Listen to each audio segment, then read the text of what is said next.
There's a quiet kind of pain most people carry. It's not the kind that screams. It's the kind that shows up when someone questions your worth, your intent, your dignity, right in front of others. And in that flash of discomfort, your instinct kicks in. You defend yourself, you explain, you clarify. You try to fix the misunderstanding, hoping they'll see who you really are, but deep down, you already know that never works. Because every time you explain yourself, you feel smaller, you feel like you're chasing something you should have already owned.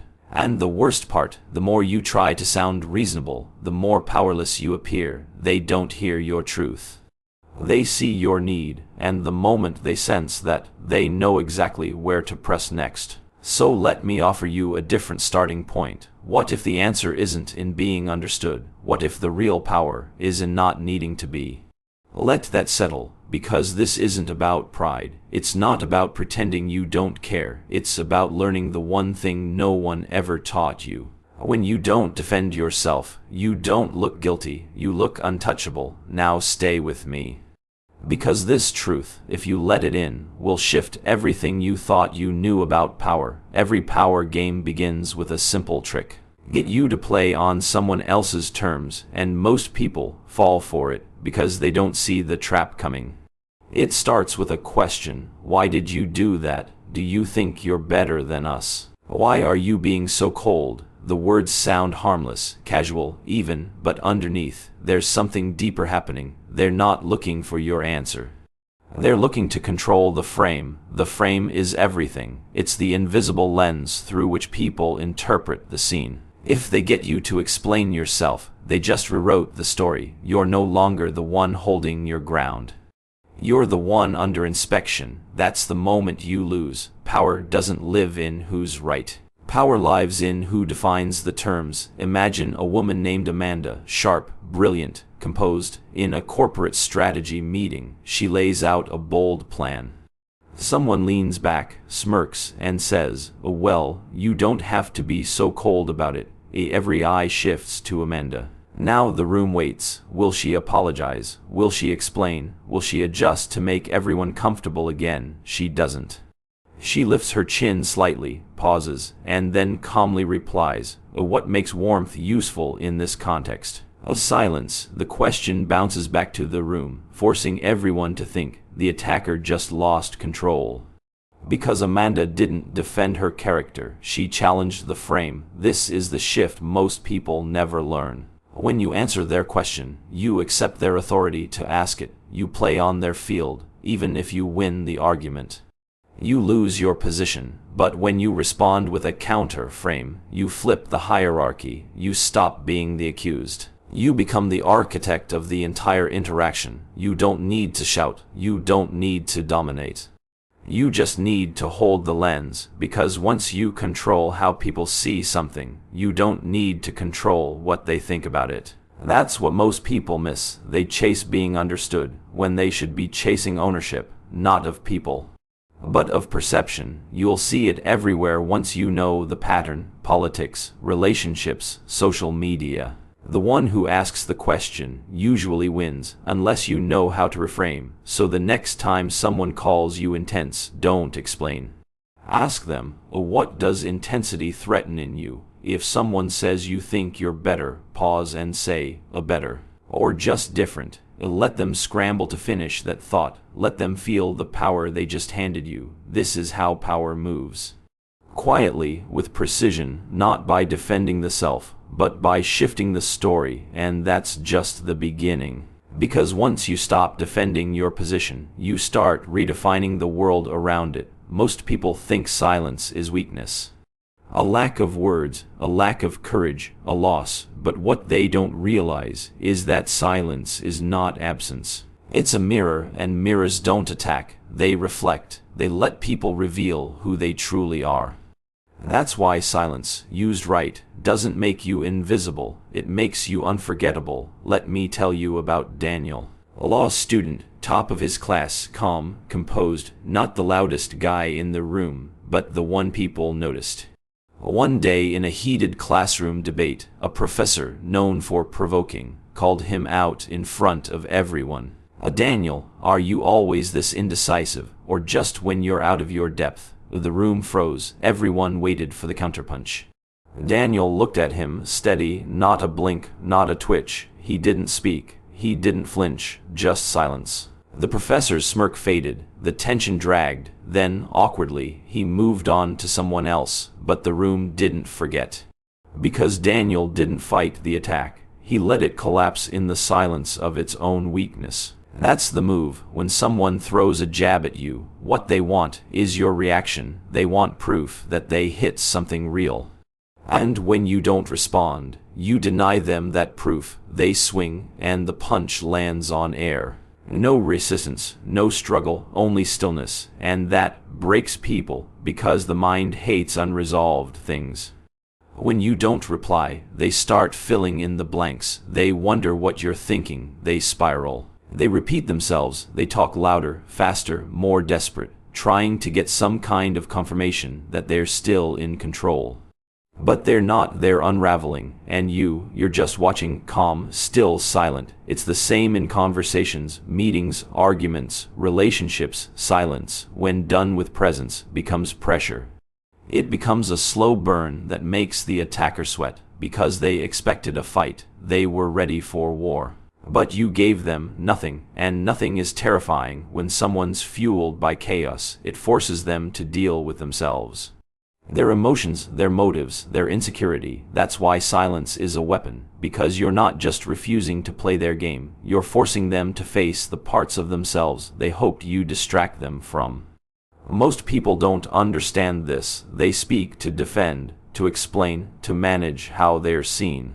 But the more you talk, the more power you give away. The more you explain, the more you anchor yourself to their frame, and slowly you shrink. But silence expands. It lets people project, and most of the time, they project their worst fears. You don't have to be cruel. You don't have to be distant. You just have to choose not to explain. That choice alone shifts everything. You become the one who doesn't flinch, the one who makes others flinch, and that's when your silence starts to speak louder than any words ever could. They'll call you names: arrogant, cold, manipulative, fake. It won't be about truth. It'll be about control, because when people can't access you, they try to label you. That way, they feel bigger, safer, in control of a version of you they invented. And if you're not careful, you'll do what most people do. You'll try to correct the label. You'll say, "That's not true." You'll say, "You misunderstood me." You'll try to sound kind, fair, reasonable, but you'll look guilty, because only the weak feel the need to clear their name. Now here's the move they never see coming. Don't just ignore the label. Flip it. They call you arrogant. You smile and say, "Strange how confidence makes people so uncomfortable." They say you're manipulative. Cool eyes, calm voice. Only people who can't be influenced say that. They say you're fake. Look past them and offer. People say that when they stop getting what they want. You didn't defend. You didn't explain. You reframed. Now they're the ones scrambling. Because what was meant to hurt you now reflects them. They expected resistance. They expected a reaction. What they got was calm detachment and precision, and that's far more threatening, because you didn't just reject the insult. You turned it into a sign of their insecurity. Think about what just happened. They called you arrogant, hoping you'd shrink. But now they look petty for pointing out your strength. They called you manipulative, hoping you'd soften. But now they look weak for admitting they couldn't hold their own. They called you fake, hoping you'd plead for authenticity. But now they look entitled for expecting you to perform for them. This is psychological judo. You don't meet force with resistance. You let it come and then redirect it. Their words, their energy, their intention, all reversed. You're not trying to hurt them. You're just not absorbing their projections. You're letting them hold their own emotions, and most people can't. That's why the moment you stop defending and start inverting, you rise, because you become the one who defines the space, not the one trying to survive it. This isn't about being cruel, it's about being sovereign, self-contained.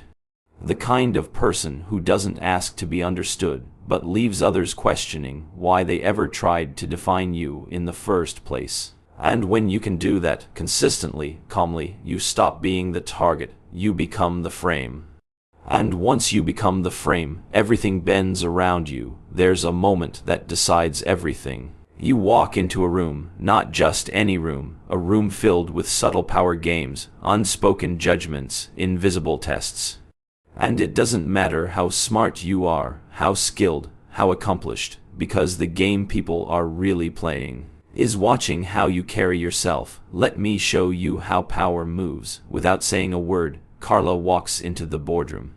She's prepared, polished, focused. She knows her plan is strong, but as she presents, someone interrupts. A colleague, voice dripping with sugar and steel. You're always so intense, Carla. Maybe lighten up next time. The room pauses, eyes shift. Some people smirk, some wait. Everyone wants to see, what will she do? This is the moment. This is where most people lose their power. They laugh nervously, or they over-explain. They try to smooth it over, not to look defensive. But the second they speak, they shift the spotlight back onto themselves. But Carla, she doesn't flinch. She pauses, holds still, and she looks, not aggressively, not with anger, just calm, direct observation. She scans the room, slowly. Then, nothing, no retort, no explanation, no performance, just stillness. And now, everyone's thinking the same thing. Why didn't she respond? Does she know something we don't? Is she that confident, or that dangerous? Suddenly, the room doesn't see her as the one being questioned. They see her as the one deciding what matters. She became untouchable, not because she said something clever, but because she said nothing at all. That's what presence does.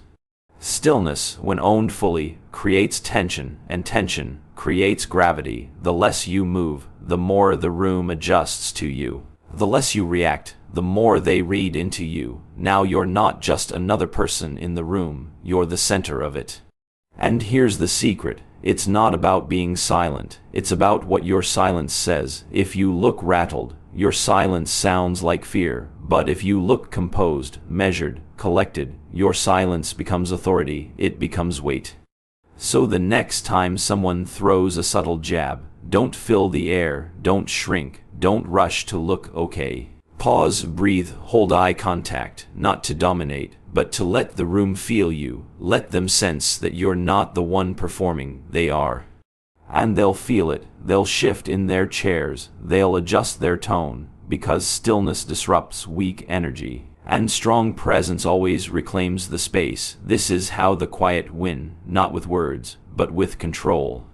And the calm refusal to be moved by noise. Online, the battlefield looks different, but the rules are the same. Except here, people aren't just watching, they're circling, waiting, looking for weakness, craving reaction, a comment, a post. A message that pokes your name, a fake, a dangerous, a manipulative, a toxic, and there it is. The trigger, and you feel it, that pressure to explain, to clear it up, to speak your truth. But the truth is, that's the trap. Because the digital world doesn't reward clarity, it rewards control. And when you defend yourself online, you don't sound strong. You sound shaken. They don't hear your side, they see your sweat. But the Machiavellian move, you don't delete. You don't reply, you don't rant, you distort. Someone calls you toxic, you don't post a paragraph. You post a single line. The people always call you dangerous when they can't control you. Suddenly, you're not the one on trial. You're the one issuing statements, and the crowd, they lean in, because they see someone who's not scrambling, someone who isn't seeking approval, someone who turned accusation into aura. That's the difference. Damage control says, I need you to see I'm good. Narrative dominance says, you're only saying that because you've already lost control of me. Let me show you how it looks in real life. Jordan, media strategist, big following. One morning, he wakes up to a viral thread. Accusations, screenshots, opinions, a storm. Everyone expects him to post the usual. The Notes app apology, the statement, the "this isn't who I am" message. But Jordan doesn't. He posts a photo, calm, distant, captioned, being misunderstood is the tax you pay for having your own mind, and no anger. No panic, just control, and you know what happens. The heat fades, the attackers keep posting, louder, more emotional, but the crowd shifts. Because while they're shouting, Jordan's just existing, unbothered. That's what makes the difference, not whether you fight back, but whether you needed to. Online, silence isn't weakness, unless your silence looks scared. But when your silence looks chosen, when it feels like a statement in itself, that's when the dynamic flips. You become the one they can't shake, the one who doesn't need to respond, because the crowd starts doing it for you. And that's the power most people never reach, not just attention, not just respect, but narrative control, through the one thing no algorithm can manufacture, presence. So next time they post your name, don't panic, don't type, just wait.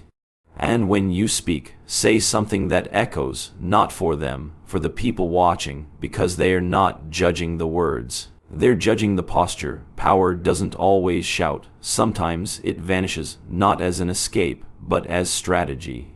There's a deeper move, one few ever master: disappearance, not ghosting, not silence out of fear, but the kind of absence that leaves a mark.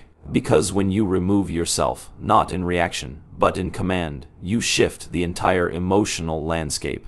Let me explain. Someone insults you, they send that cutting message, they post that jab, they drop a passive-aggressive comment in front of others. And everything in you wants to respond, to say, that's not true, to defend your side, to restore the balance. But what if you didn't? What if you let them sit in the silence they created? No block, no response, no "I'll take the high road" of post, just absence, still, deliberate, unreachable. This isn't about hiding. It's about making them feel the cost of access, because when you don't even acknowledge the hit, you force them to confront something most people can't handle, their own reflection. They start spinning, they check if you've seen it. They wonder why you haven't reacted. They try again, another post, another comment, a louder insult. And every time, nothing, no reply, no movement, just your stillness echoing back at them. It breaks people, not because you're cruel, but because you refuse to be part of the drama they crave. Here's the truth most don't want to hear. Some people don't want resolution. They want your reaction, your energy, your participation in their story. So they poke, provoke, pressure.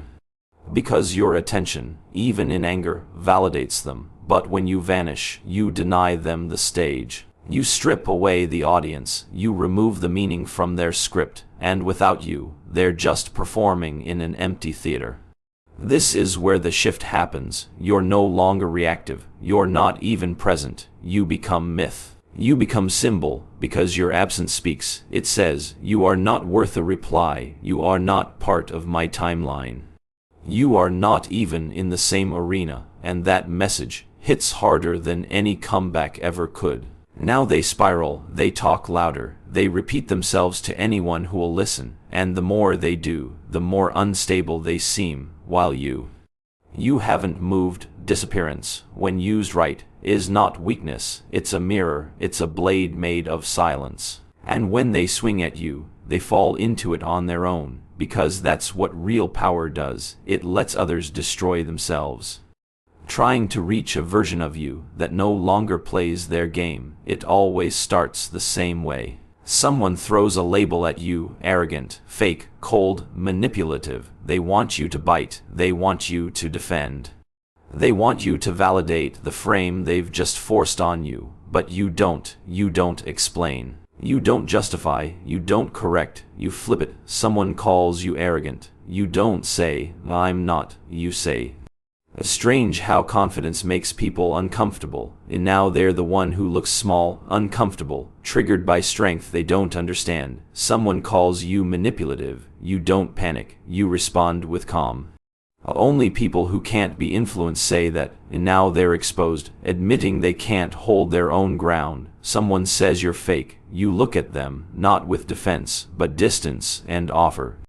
People always say that when they stop getting what they want, it lands, not as a comeback, but as a quiet, surgical reversal, because what you've just done is take the emotional weight they threw at you and handed it right back, without force. They feel it, the sting, the twist, and you didn't even raise your voice. This isn't about winning arguments. It's about dismantling illusions, because the moment you flip the accusation, you change the story. Now the crowd's not watching you defend. They are watching your attacker unravel. They start asking themselves, why did they go so hard? Why do they seem so invested in bringing him down? Why does he seem more composed the more they push? That's the power judo throw. You don't block the hit, you let it pass, then use their momentum against them. They swing with emotion. You respond with stillness, they attack with assumption. You reply with a truth they didn't expect, and suddenly they are on the floor.